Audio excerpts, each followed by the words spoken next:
to the Free Kick Podcast. My name is Todd. A couple days have passed now since that 4-1 defeat to Inter Miami in the Leagues Cup semifinal. And I definitely have a lot of thoughts from that game.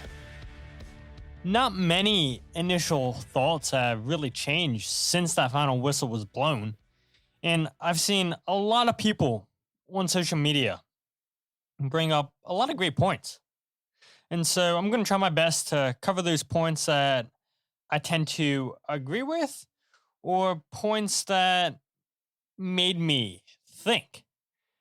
And so, as we've done throughout Leagues Cup, this whole podcast series, whatever you want to call it, the last couple of weeks, I've not talked about the news, so we won't do that. So we'll just talk about the Inter Miami game and go ahead and, I guess, give my thoughts at the end for the Monterrey game, a game that I really don't care about, I'll be honest, but I'll be at the game. So we can get into that later if I feel like talking about it. We'll see how I feel after we get done all the juicy points to talk about on this podcast. But before we do that, I want to give a massive shout out to Nico, Erica, and Amanda. The three of them make up the PR department for the Philadelphia Union. For you guys that aren't familiar with them, and they do a fantastic job every single game, but particularly this game where the circus came to town, into Miami, that is. And it's not easy trying to coordinate all the media that was there for this game. It's not easy trying to coordinate every single person's needs, running around like crazy. And they did such a great job really trying to make everything run as smooth as possible. They absolutely packed out the press box. And because there were so many press credentials approved and applied for this game, they had to move a second press box under the scoreboard, and some people weren't happy with that, I'll say. But there's nothing you can do about that, right? When you have so many people that are applying for this game, so many people that want to be there for Messi, you're going to do the best you can with the limited amount of space. And I get it, right? The internet sucked. The data sucked because there were so many people in that stadium. But there's nothing they can do about it. They're not in charge of getting better internet or getting the cell towers up to date in the modern world. And some people, I get it. You have deadlines you have to hit. I get the frustration from those people that were upset. But look, if you've been coming to Union games for a while, you know the Wi-Fi and the cell service in that stadium sucks. And, you know, Nico, Erica, and Amanda, they did the best they could. And not even just like in the press box. I look in the press conference room in the mix zone. They did their best trying to get as many media people in those areas as possible.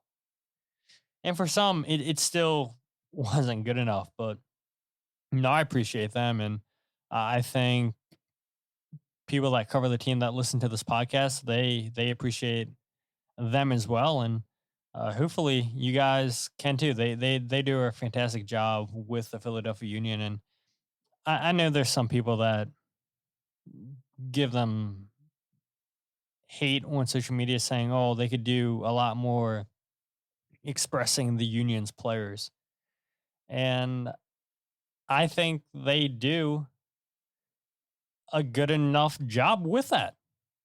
It's up to us who have access to these players to get as much content out to you guys as possible. Can the team put more content out? Sure, they can, but don't forget that this is a social media team that won the content team of the year last season. They're doing a fantastic job. So I would say yeah, a lot of us could probably be doing a lot more, giving you guys even more content, giving you guys more sound bites from players after the game. I know there's not a ton of people that go to practices during the week because most of us that are in that press box, we're doing this freelance. This isn't our jobs. And so I tend not to blame the PR department for what kind of content comes out on the players. It can always be better from us. So I definitely want to direct my blame at those three. If you guys are people that are blaming them, blame us, right? We can always do a better job. And finally, I want to just thank Leagues Cup, the committee, for approving me for the Inter Miami match and throughout the whole tournament. And I'll be honest with you guys, and maybe skip ahead to 10 minutes mark if you guys don't want to hear me talk about my experiences at this game. But I am shocked that I got approved for this Inter Miami game when I've seen writers for Inter Miami that have been there since day one get denied press credentials. I talked about this on the Battered Herons podcast if you guys hadn't listened to that yet. Herculez Gomez from ESPN got denied press credentials. And me. I admit I'm nobody. I have no problem admitting that, but well done to Leagues Cup for seeing that I've been committed to this whole tournament, being pretty consistent during the week, going on my lunch breaks, joining the press conferences, trying to ask Jim Curtin questions. And I do believe that they recognize that and they approved me to cover this match. And so I'm really, really grateful for that. And I've tried to give you guys the best content possible. I know this podcast isn't coming out the day after the game, and life sometimes gets in the way, right? And I guess the content can always be better. I mean, that's literally what I was talking about 2 minutes ago. It can always be better for sure. But I'm proud of what I've posted podcast wise, social media wise. And of course, all that stuff can be better. But it's a one man show, right? And no, I'm not trying to make anybody feel bad that I'm doing this all by myself for the most part. And I think a thank you goes to you guys for just continuously supporting me, listening to the podcast, sharing the podcast, interacting on social media. People coming up to me in the stadium who, I'll be honest, I don't even know who half the people are, but somehow they recognize my face, and it's cool talking with people and listening to feedback. I know I've said that so many times in the past, but it still blows my mind that so many people listen to the podcast, so many people find it enjoyable, and there's constantly people recommending the podcast. So I want to say thank you to all of those people out there that listen and recommend the podcast, people that I interact with, and even people on Spotify. I didn't know this was an option, but apparently you can comment on episodes and let people know what you thought. So there's been a couple people on Spotify that have left comments saying what they've liked about the podcast. So maybe you didn't know you could do that. And if you guys want to do that, apparently that's an option. So I get emailed every time that you guys leave comments. So that's how you want to get in contact with me, then so be it. Message me on Spotify under the show title. But yeah, just thank you to everybody. And let's just get straight into this game against Miami. I think the biggest complaint I saw on social media, my biggest complaint as well, was the formation that the Union came out in. A 5-4-1, playing three in the back. I'm shocked that the Union didn't play a diamond formation. But that's not what Jim Curtin opted for in this game. And not only that, he didn't start Mikel Uhre. And you guys heard last episode with Jose, we talked about how Jim Curtin gave me a 2-word answer when I asked about Mikel Uhre against New York Red Bulls, it was, right? Or, yeah, New York Red Bulls. Or Querétaro, I think it was. And Jim said not good. Like, that was legit. His answer, not good.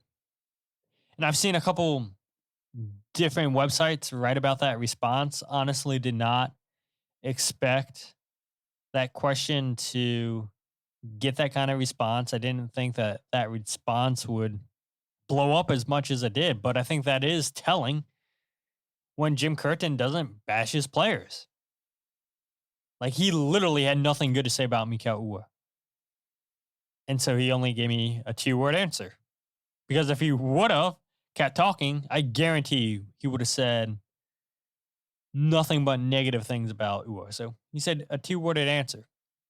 And so Mikel doesn't start this game against Inter Miami. And at first, I thought the message was really clear. I thought Jim was just trying to show Mikel, look, you don't deserve a starting spot.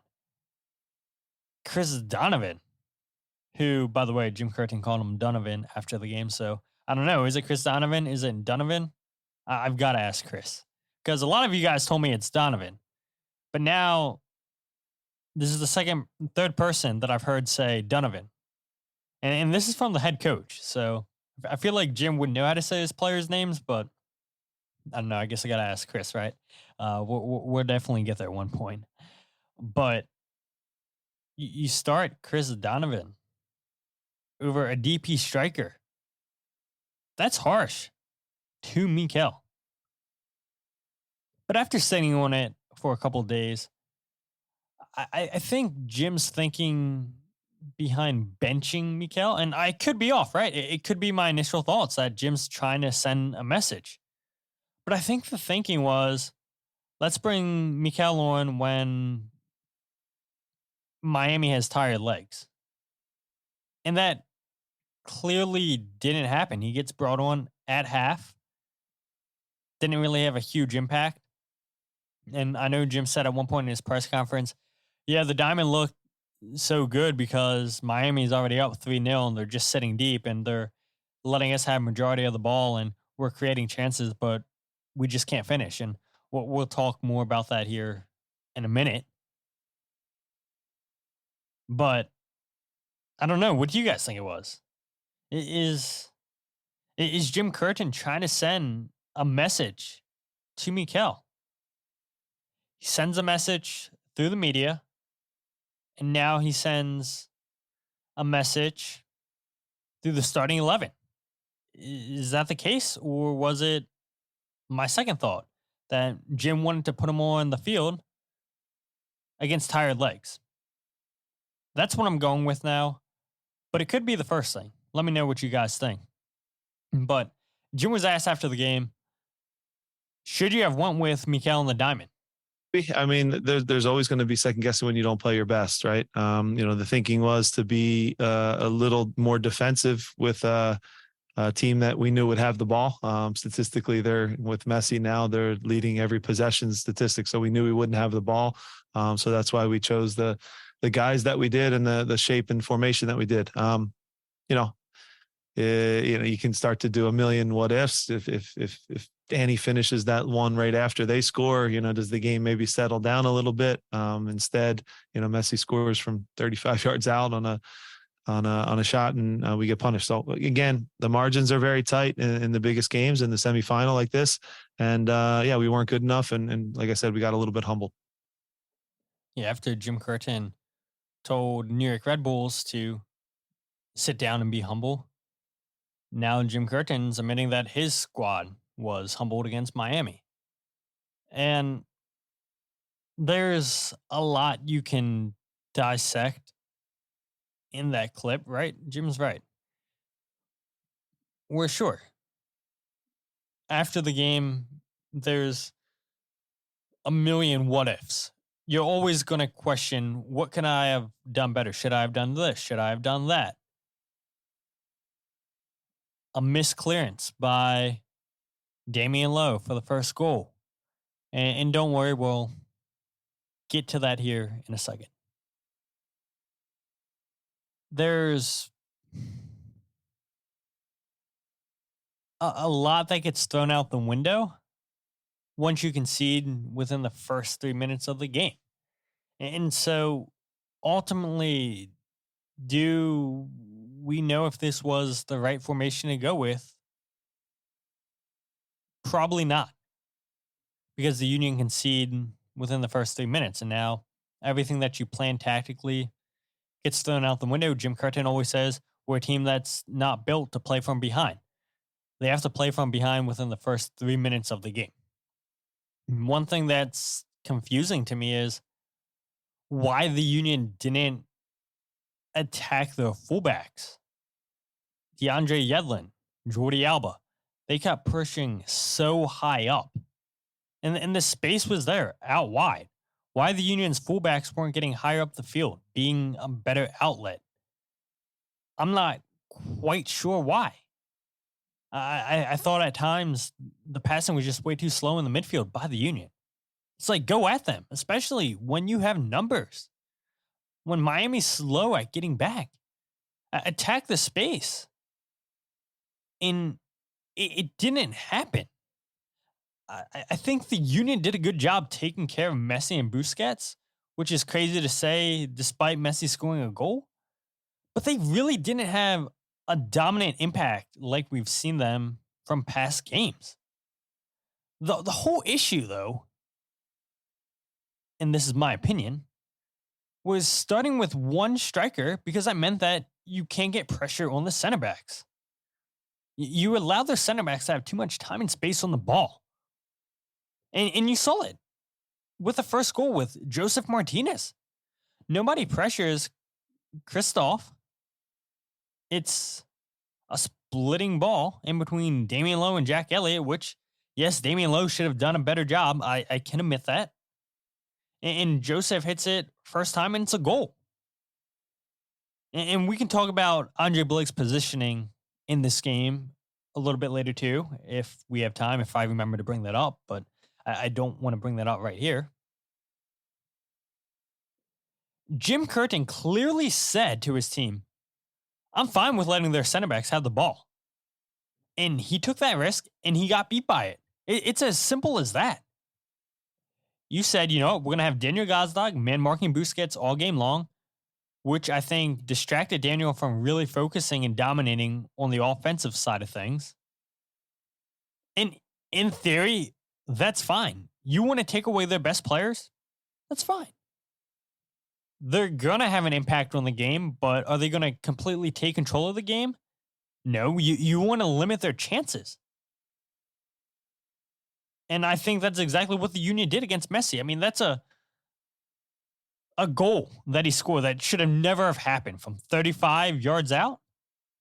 Terrible goalkeeping positioning by Andre Blake. A low-driven shot from distance should never beat a goalkeeper. And I think that's a credit to Messi for his awareness and notice, hey, look, Blake's out of position. He's backpedaling back. All I have to do is be accurate and put enough speed on this ball and it's going in. And it's exactly what he did. But that goal should have never have happened. I think we can all admit that. Tell me what exactly Busquets did in this game. He didn't play those line-splitting passes. Only had 2 long balls in this game. So Gazdag did a good job on Busquets. Making him pass side to side. Backwards. Not forwards. And so, in theory, the formation probably did work. But because you only have one striker, like I said, you're not getting pressure on the ball. And so this is Jim Curtin saying, all right, we don't want Busquets, we don't want Messi beating us. Let's force other players to beat us. And it is essentially what happened, right? Joseph Martinez steps up this game. Goal and assist. And again, you can argue that the goal shouldn't have been a goal because it's terrible goalkeeping from Andre Blake. Takes a horrible angle. Goes to his left. Not sure what Andre was thinking. Messi's goal. No way you should get beat on that. The third goal, Damian Lowe. keeps Jordi Alba one side. You see clearly everybody else on that back line steps up to keep Miami pinned down. And you see Damian Lowe not paying attention to the ball, not paying attention to his center backs. He's paying attention to Messi. I want to say it was. I forget exactly what it was. But he clearly looks at a player instead of looking at the ball, looking at the play, what's happening. And Jordi Alba is a clever player. He notices this. So he just continues his run straight. And there's nothing the Union could have done because Damian Lowe keeps him on side. The fourth goal came from the Union's left side. Jack Elliott's out of position. Kai Wagner's out of position. Jack McGlynn's out of position. Plays no defense. And that probably shouldn't have been in goal. So, did Miami really beat the Union? I guess technically, yes, by the scoreline 4-1. But if you didn't watch this game fully, you would say, oh, the Union play like trash.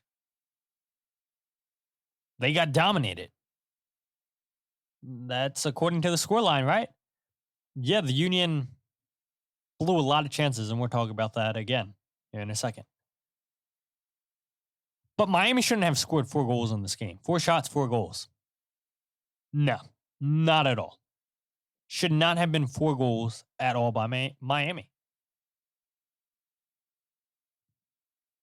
And I know I kind of went on a little bit of a rant because the point I was making from the beginning was playing with one striker. But that's what happens when you don't get pressure on the center backs and they play line splitting passes against Bueno and Martinez. And now here comes Miami for it.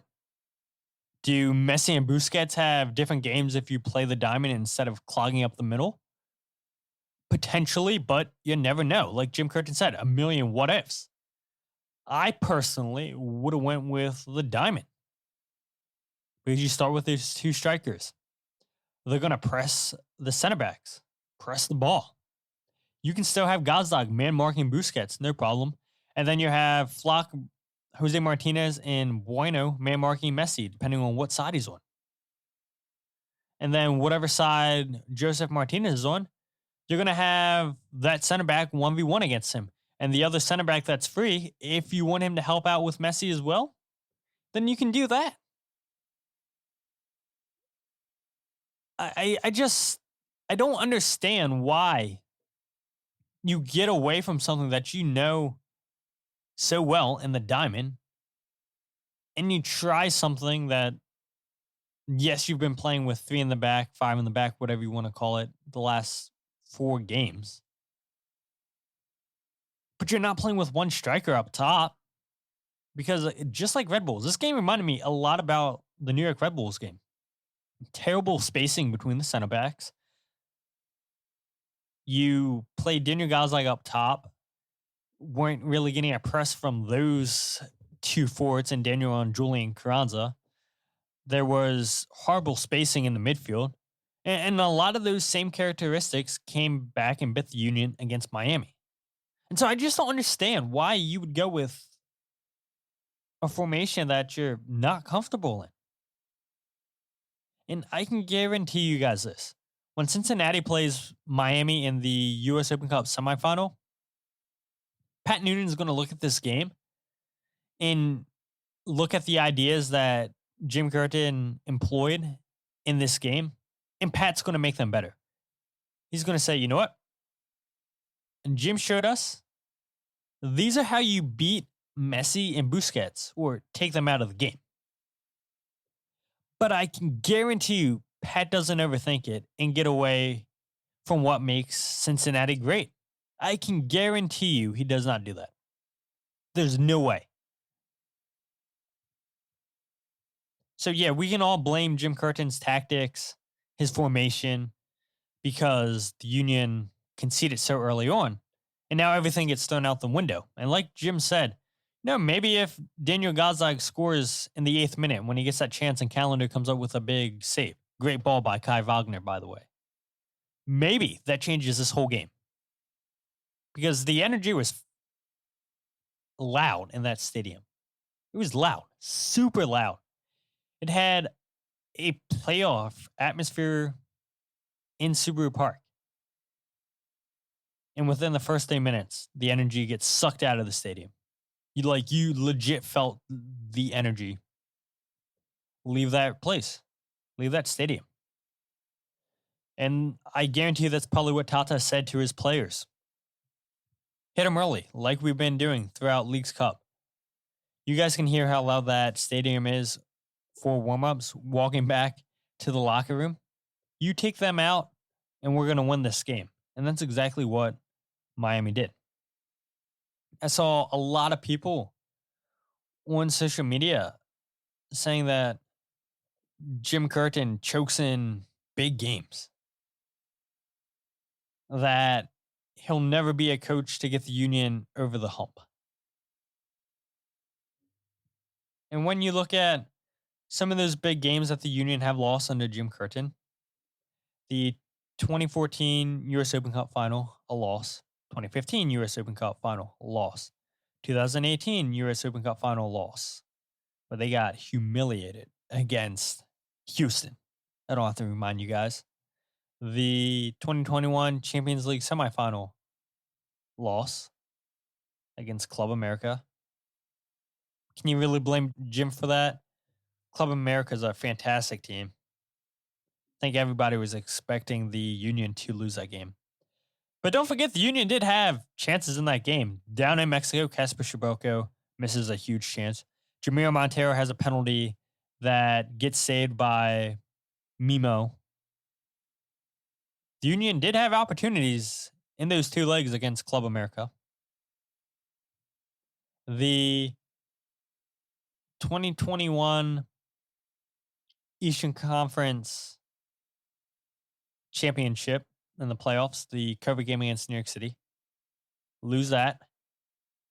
Last year's MLS Cup, the 2023 Champions League semifinal loss against, don't have to remind you guys, LAFC. And the now 2023 League Cup semifinal loss to Inter Miami. How many of those games were truly on Jim Curtin? How many of those games were on some pretty bad Union teams? I think you can blame it 50-50, depending on what game. But nonetheless, it is a trend that this fan base has seen, that the Union choke in big games, in big moments. And this is what Ale Bedoya had to say after the game. Yeah, that's a good question. A lot of soccer is psychological, right? Before the game, once the game starts, during the game, killing games off. So I think, mentally we just got to be a little bit sharper, a little bit better, and just, play a little bit braver. But no, look, it is very disappointing, but, I think second half, the way we came out, I'll give the team credit for that. We showed some pride, and I think that's was more like us, But we gotta get back to that, because I think even throughout this tournament so far, we haven't really been at our sharpest, if I'm being honest. But hey, I told the guys right now, keep your head up. We got a game, third place game, which is still very important because the CONCACAF Champions League spot on the line, and we want to make sure we're playing CONCACAF Champions League next year. Yeah, of course you want to play in the CONCACAF Champions League, and this is your best opportunity to get a spot. But it's a third place game.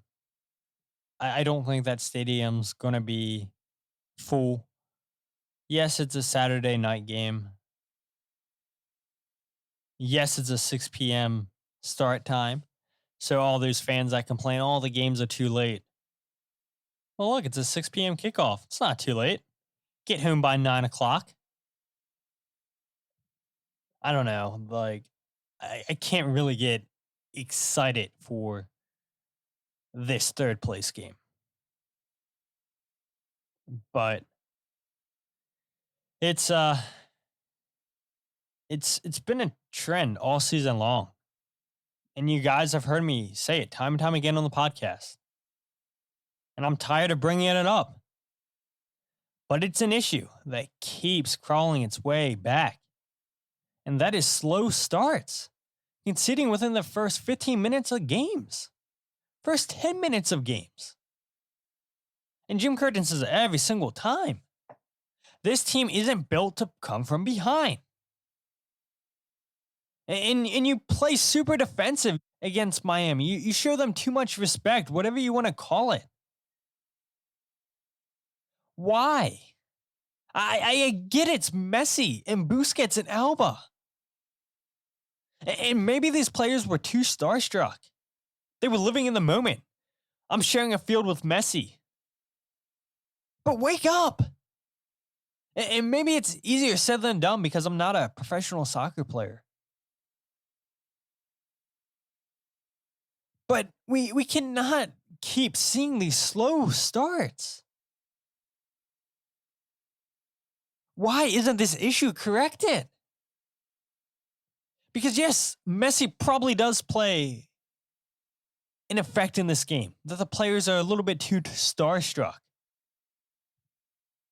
But it's not like this is the first time. This is not the first time that the Union have conceded so early. And yes, they have a couple come from behind wins. A couple times this season, they've been able to get points. And yes, like a credit to them for having that chance with Daniel Gazdag. And if he scores that probably changes this game. But the fact of the matter is, he doesn't. He doesn't finish it off. And Ali said it best there, that they haven't been playing good all tournament long. And why does he say that? It's because they're not scoring. They're not scoring. How many times have we seen players 1v1 against a goalkeeper and they don't put the ball in the back of the net? This team offensively is lacking confidence. Whether it be Mikel or Daniel Gazdag, Julian Kranza, this team does not look good offensively. Glesnes had a chance this game. Chris Donovan had a chance this game. Mikel Uhre had a chance. Daniel Gazdag had a chance. I mean, how many chances do you need to get in this game before you put a ball in the back of the net? And credit to Bedoya coming off the bench in what seemed like his first touch was a goal.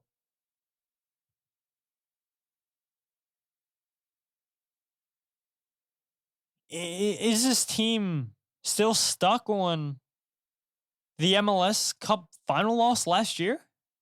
I don't know. I mean, has this team hit their ceiling? And shout out to Kevin Kincaid for calling this out back in May when they lost to LAFC in the Champions League. Has this team hit its peak? Is the dominant reign of the Union over? And I know that sounds funny to say with no silverware to be shown for it. But maybe this is it, guys. Maybe this is it, that the Union are as far as they're going to go with this group of players. 3 goals versus Tijuana. 4 big chances missed. They could have had 7 goals in that game. 5 goals versus Querétaro in the first game. 0 big chances missed. Absolutely blew them out. 0 goals against DC United. 2 big chances in that game missed. 1 goal against New York Red Bulls. 3 big chances missed. 2 goals against Querétaro. 0 big chances missed. 1 goal versus Inter Miami. 3 big chances missed. 12 big chances missed throughout Leagues Cup, which is the most in the competition, by the way. So it's not like the Union aren't creating chances. Kai Wagner, I'm pretty sure, has the most chances created in the competition. Have that play to Daniel Gazdag. Great ball. Great run by Danny to get away from Busquets. Great vision by Kai. But you got to finish that off. And this team is just not doing it. Just look at their leading goal scorers in Leagues Cup. 12 total goals scored. 4 for Daniel Gazdag is the most. 2 by Julian Kranza. 3 of those goals for Daniel were penalties. So how much stock do you really want to put on that? 2 goals by Nate Harriel, both headers. Chris Donovan had a goal. Jesus Bueno had a goal. Jack McGlynn and Ali Bedoya. And yes, it's clear that the Union need Ty Barrebro. But now, in my opinion, it's an unfair amount of pressure on him because the Union need goals. They're simply not getting goals. Nobody is confident right now to put the ball in the back of the net. And when you bring Ty on the field, when he gets his visa sorted out, the expectations are goals. And it's way too much pressure on a player that's in a new country, a new league, a new team, a new system.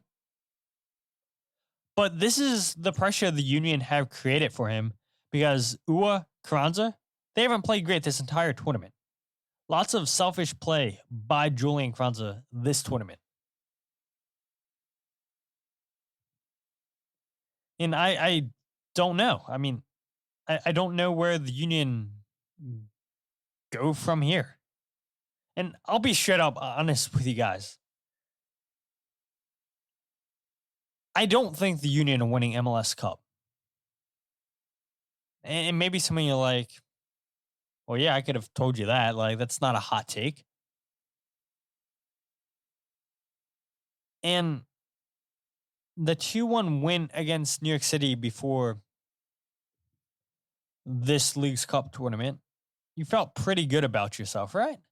Felt, okay, things are clicking for the Union. We've seen come from behind victories. We've seen wins on the road. We saw a win down in Nashville in a game that, you know, they grinded. We saw a win against New York City. We swept New York City. And then you get into League's Cup. You get limited win chances. I went over the numbers for you guys. All the confidence is gone. And I think a big part of that is because this team's tired. And Jim Curtin was asked, you know, is fatigue playing a factor in how your team's been performing?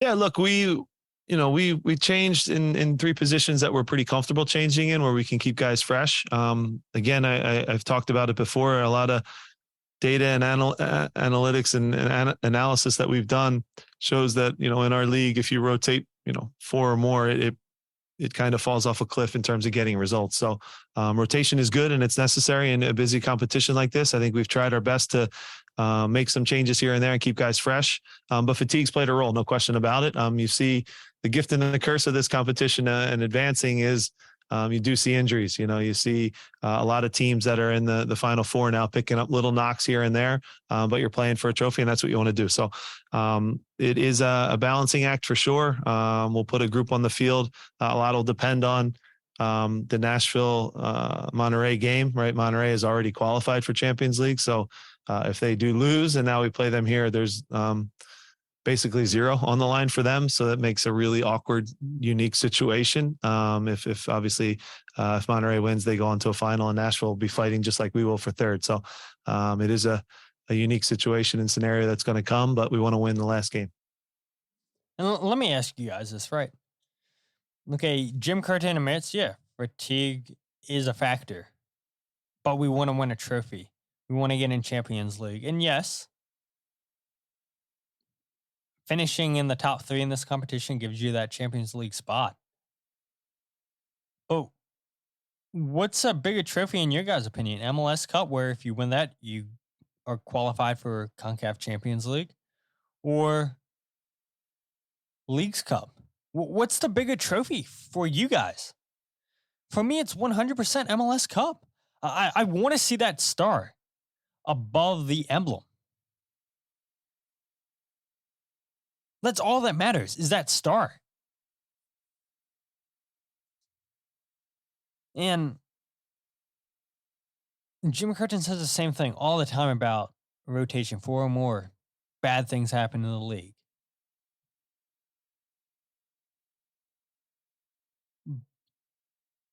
But you've played yourself in a position now where you guys aren't going to go far in the playoffs. I said top 4 should be the goal. But because they've went so far in Leagues Cup, because they've had injuries, and I do believe injuries are going to continue to happen for this team because of all the games and minutes that these players have picked up in their legs, I think that could cost them a significant spot going into the playoffs. Because do you feel confident that this team can go on the road and win games? I don't. I don't feel confident in this team away from Subaru Park like it did last season. I mean, just listen to these minutes played I'm about to read you. Jacob Glesnes, 34 matches played so far this season. 3,084 minutes. Last year, he played in 38 games, had 3,404 minutes. We have a game Saturday. And then we have 11 or 12 games left in the MLS season. I guarantee you Jacob Glesnes before playoff starts has over 4,000 minutes played. I guarantee you that. Jack Elliott, 33 games played so far, 3,060 minutes. Last year, 36 games played, 3,207 minutes played. Damian Lowe, 18 games played, 1,318 minutes played. Last year, 31 games played, 2,667 minutes played. Kai Wagner, 30 games played, 2,597.5 minutes played. Last year, 37 games played, 3,265. Bizo, 26 games played, 1,949 minutes. Last year, 23 games played, 1,697 minutes. So Bizo is already at more games played this season and more minutes than he played last season. Nate Harriel, 27 games played, 1,752 minutes played. Last year, Nate played 30 games between Union 2 and the first team, 2,216 minutes. Jose Martinez, 29 games played, 2,330 minutes. Last year, 34 games played, 2,853 minutes played. Guarantee you Jose Martinez is going to have 3,000 plus minutes before playoffs. Jesus Bueno, 24 games played, 1,155 minutes played last year with Union 2. And the first team, 15 games played, 1,233 minutes played. He's played the most games for the Union this season. Liam Flock, 30 games played, 1,988 minutes played compared to last year's 38 games played and 3,118 minutes played. So Flock's nowhere close to his 3,000 plus minutes last year, but with how much Jim Curtin plays him, guarantee before playoffs, he'll get 3,000 minutes. Jack McGlynn, 29 games played, 1,707 minutes. Last year, 32 games played, 1,680. So Jack McGlynn's now played his most games in a season for the Union. Bedoya, 25 games played, 1,748 minutes. Last year, 31 games played, 2,472 minutes played. Daniel Gazdag, 33 games played, 2,762. Last year, 38 games played, 3,303 minutes. Daniel Gazdag is definitely going over 3,000 minutes before the regular season. Julian Kranza, 33 games played, 2,767 minutes played. Last year, 35 games played, 2,557 minutes played. Julian Kranza, again, more minutes played this season than last. Mikal Ua, 34 games played, 2,157 minutes played. Last year, 30 games played, 1,833 minutes. So if you guys stayed here for those long numbers, and I'm sure you guys are like, you've lost me after Kai Wagner. The fact of the matter is there is multiple players on this team. Mikal Ua, Julian Kranza, Daniel Gazdag, Liam Flock, Jose Martinez, Kai Wagner are all going to have over 3,000 minutes played, and it's not even going to be playoff time yet. Glesnes, Elliott, and Blake are going to have over 4,000 minutes played before playoffs. It's insane, the amount of games that this team has played. And I do think fatigue leads to mistakes. Now, I ask the question, did Miami beat the Union, or was it simply the Union beating the Union? And my answer is the Union beat the Union this game, not Miami. Yes, Messi's incredible. Watching his passes, his movement off the ball to find space. Nobody does it better than him. But the Union did a good job limiting him, limiting Busquets and Alba. They beat themselves because of stupid mistakes. Andre Blake, don't know what was going on. Damian Lowe, mistakes. And there might be some Miami fans listening to this podcast. And my argument is you guys have a really good team. A really good team. But you did nothing special against the Union. The Union beat themselves. You guys can admit Messi shouldn't have been scoring that. Joseph Martinez shouldn't have scored. The third goal, Alba shouldn't have scored because Damian Lowe keeps him on side. It's little mistakes. And credit, right? Credit to Miami for taking advantage of these mistakes. Clinical finishing. 4 goals on 4 shots. Miami did a really good job taking advantage of the mistakes that the Union made themselves. But I don't think Miami was as dominant as the scoreline indicated. So no, I don't believe the Union are winning MLS Cup this season. They're too tired. Look at the energy. Non-existent the last couple games. Too many games played for these players. Not enough rotation. Because I didn't read you every single player on the roster. I named you the players that play primarily, get rotated in. No mention of Joaquin Torres, Quinn Sullivan, Matt Real. None of them mentioned. Because Jim Curtin doesn't believe in rotating those guys in. So I don't know. How do you guys feel after this game? Are you guys still panicking? Are you guys excited for this Monterrey game? I guess we can talk about that quickly. Reports out there are apparently Monterrey are going to just put out the B squad against the Union. They do not care. After traveling to Seattle, Portland, LA, Nashville, now to Philadelphia. They've been all over the United States. They're tired. And they've already qualified for Champions League, so here goes their B squad. Now, if I'm Jim Curtin, I'm putting Andrew Rick out there. Not to punish Andre Blake at all, but I'm putting Andrew Rick out there to reward him for his development this season with Union 2. I'm putting Matt Real out there over Kai Wagner. I'm playing Damian Lowe, I think, and Macania. I'm playing Bizo. I'm playing the Diamond too, by the way. I'll play Jesus Bueno as your 6. I'll play Jack McGlynn and I guess Jose Martinez at the 6, Bueno at the 8 because Bedoya says he's not match fit yet, so there's no way you start Bedoya this game. I'd play Sullivan as the 10 and Ua and Carranza up top. Now, I know the lineup I just gave you guys is way more rotation than Jim Curtin would like, but why not rotate the squad?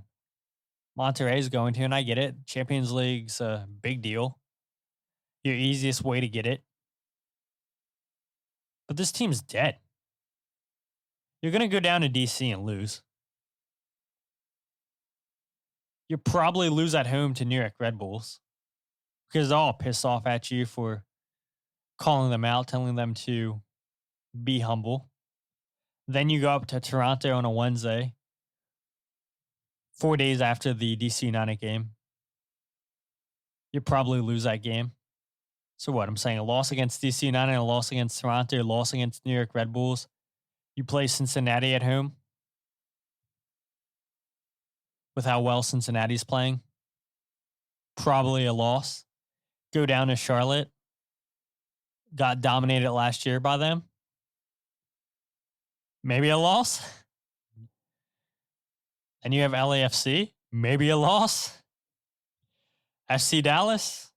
Midweek game that got rescheduled because the third place game on Saturday, which that Dallas game would have been played on Sunday. Well, you have 4 days from the LAFC game to Dallas. Maybe a loss. You go to Columbus. Maybe a loss. Atlanta, that's probably a win. Nashville, a draw. Go to New England, probably a loss. I don't know. I don't feel confident looking at this schedule. I don't.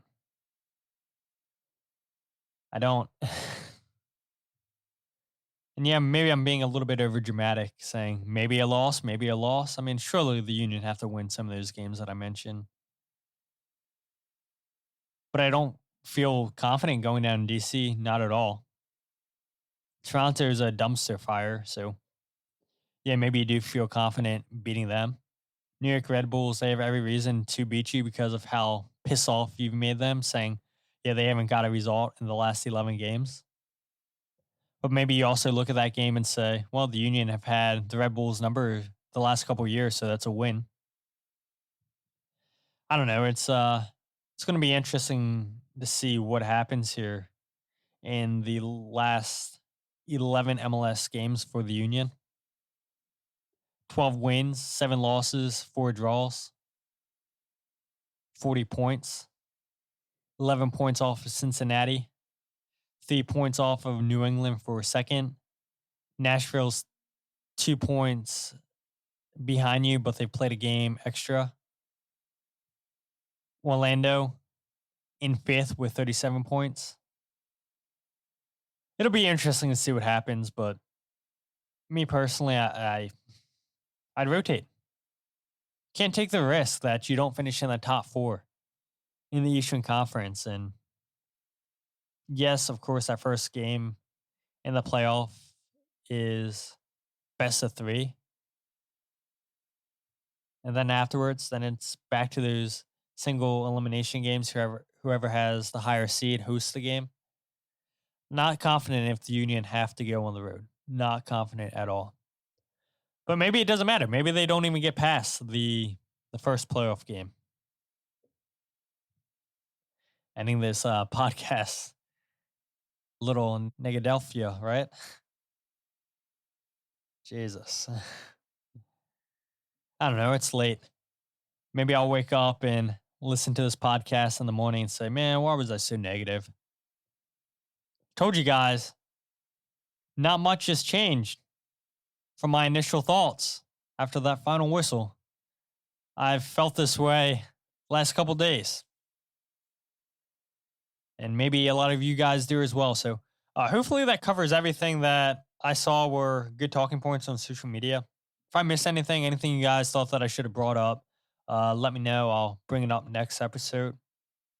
And I'll be honest, I'm not sure if we'll do a review episode for the Monterrey game because I want to really try and get a guest on for DC United. So I'll try my best for that because we haven't had a commentator on the podcast in a very, very, very, very long time. So we'll try our best to do that sometime next week. But if you guys aren't following the podcast on Twitter, Instagram, or Facebook, follow @FreeKickPod, wherever you get your podcast, The Free Kick. Review on Spotify and Apple Podcasts. And be sure to subscribe to the YouTube channel, youtube.com/freekickpod. And if you're going to the game against Monterrey on Saturday, 6 p.m. kickoff, don't forget. Hopefully, if we haven't met in person, you guys are going to be there. Hit me up. I'll be at the game. Would love to talk to you guys. You guys want a quick little 1-2 minute interview? Sure, we'll do that.